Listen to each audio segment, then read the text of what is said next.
So, as I'm sure you've noticed, either through reading the in-game chat, looking on social media, talking to your dog, or watching a few YouTube videos this week, that you'll be fully aware that DICE made some significant changes to Battlefield 1's netcode with the spring patch update. Now, they drastically changed the experience that some players are having, but it was done in good faith, so the majority of players could have a better experience. Now, I'm here to briefly explain what these changes are, what the outcome of these changes are, and what DICE is doing in response to the large outcry. Firstly, there are two separate issues here. We have kill trades and ping. Kill trades is much easier to answer, so I'll do that first. DICE now allows flying bullets, that's to say shots that have already been fired by a player but not hit their target yet, to remain in the game world after the player that's fired said shots dies. This means you'll see more kill trades within the game, but they are there by design. They let you know that your aim was good and that you would have killed that player first had they not shot you first of all. Before the patch, the flying bullets were deleted when you died, and the other player that survived would have had extreme low health simply because his bullet hit you first of all. It's kind of unfair when you think about it, but you wouldn't even have known that that was the case before they made this change. It's a simple one, but it adds a certain satisfaction to the game. Even after you died, your bullet was aimed well enough to kill the player who just killed you. And now on to the ping changes, and this is a lot more in-depth. It's going to be a little bit more drawn out, but I need to lay the groundwork so that you guys understand what the settings were before the patch and what the settings were after the patch and what's actually changed to cause this experience change that lots of people have had since this patch was applied. Before the Battlefield 1 Spring update, and with most past titles on the Frostbite engine within the Battlefield franchise, a compensation system was used where players with a higher ping to the server that they're playing on would have a slight advantage against the lower ping players. This resulted in many low ping players having an issue of dying around corners. Now this is where a high ping player on their screen sees you before the corner, shoots at you and kills you, but you, the lower ping player, are already round the corner and you get killed. And in your eyes, that's totally unfair. This happens because it takes a lot longer for the data to travel from the server to the high ping player, and from the high ping player to the server. Now conversely, if a low ping player shoots at a high ping player, that high ping player may have already travelled round the corner on his screen. But on the low ping player's screen, because of the data taking longer to travel from the high ping player to the server to the low ping player, he isn't round the corner on the low ping player's screen. The low ping player tries to shoot the high ping player, but he gets no hit markers because the high ping player is not actually in that location anymore. He's already round the corner. Once again, the low ping player is on the bad end of the stick, and he feels like he hasn't been treated fairly. This was the situation before the spring patch for Battlefield 1, and the same issues occurred in Battlefield 4, Battlefield Hardline, and Battlefield 3 as well. Now that the spring patch for Battlefield 1 has been implemented, the low ping players now get the advantage. DICE has implemented a ping threshold of 100, where if a player's ping is higher than that value, they will no longer be able to benefit from this compensation system. Using the previous example, but adding that 100 ping threshold into the mix, now what happens is that if a plus 100 ping player shoots a low ping player, their shots will no longer register as accurately as they did before.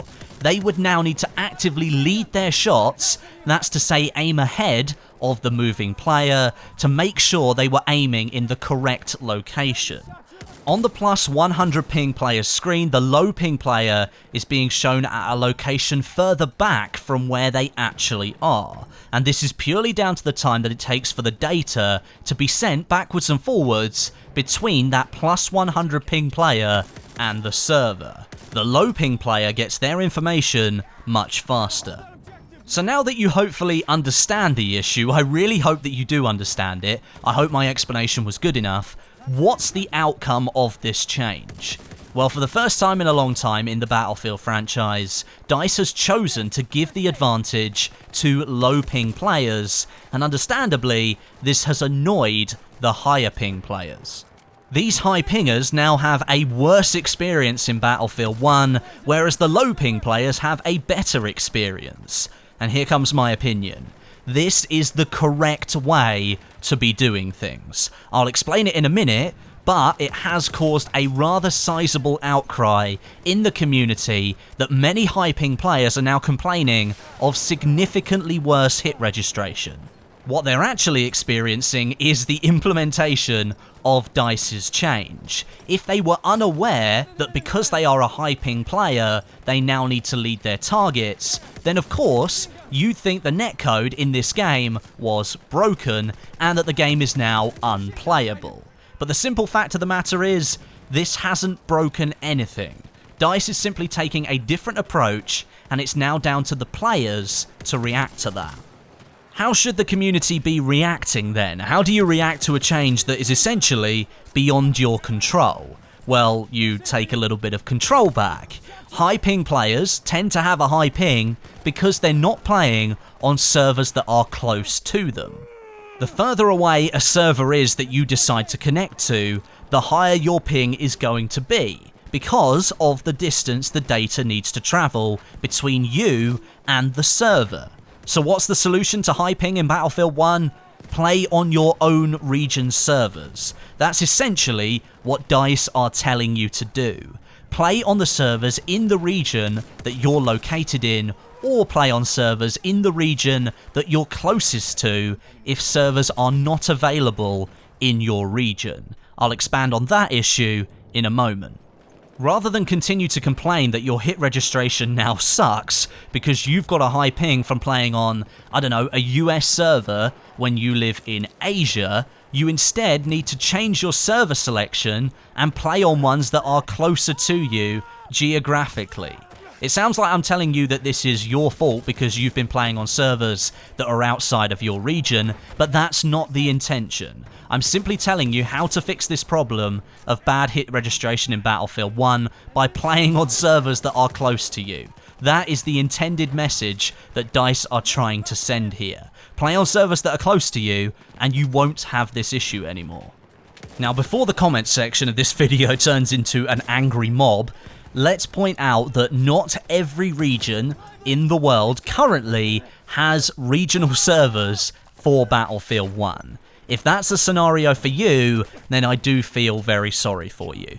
There's nothing you can do in this situation, and it's down to DICE to step up and implement servers in these regions to support online multiplayer that's local to you.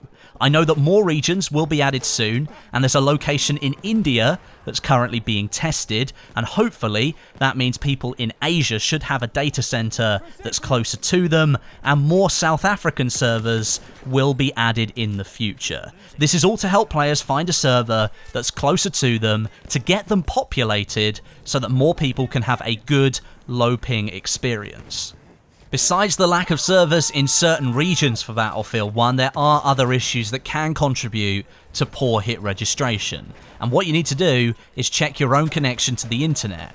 Packet loss is where information sent from your PC or your console to the server that you're playing on is lost, and things that you did on your screen may not register to the server. Now, if you play Battlefield 1 over Wi-Fi, make sure there aren't too many objects between your Wi-Fi router and your console or PC.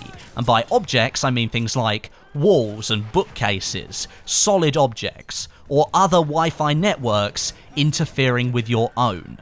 Either that, or you can buy an Ethernet cable and plug it into the back of your console or PC, and then plug it into your router. A wired connection is far better than a wireless connection. Also, you need to check the stability of your internet connection from your service provider. If you have a bad internet connection in general, you cannot expect a good gaming experience. So in response to this vocal outcry, DICE are actually issuing a hotfix to all of the servers within the next 72 hours or so to increase that compensation threshold from 100 to 150. And this means that more players can continue to play in servers that are a fair distance away from them without being hit with any punishment. I hope, however, that this threshold is decreased again in the future once DICE has provided local servers in all of the regions they sell the game in. So overall, by the time this is all completed and servers are everywhere around the world, everyone can have a better gaming experience. Was the change that DICE made a bad thing?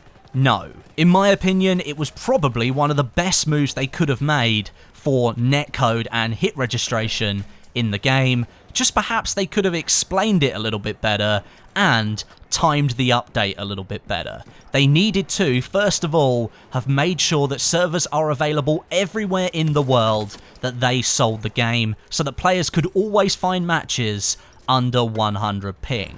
At the moment, for 95% of players, this update will result in better gameplay overall, and it will stop annoying moments for them.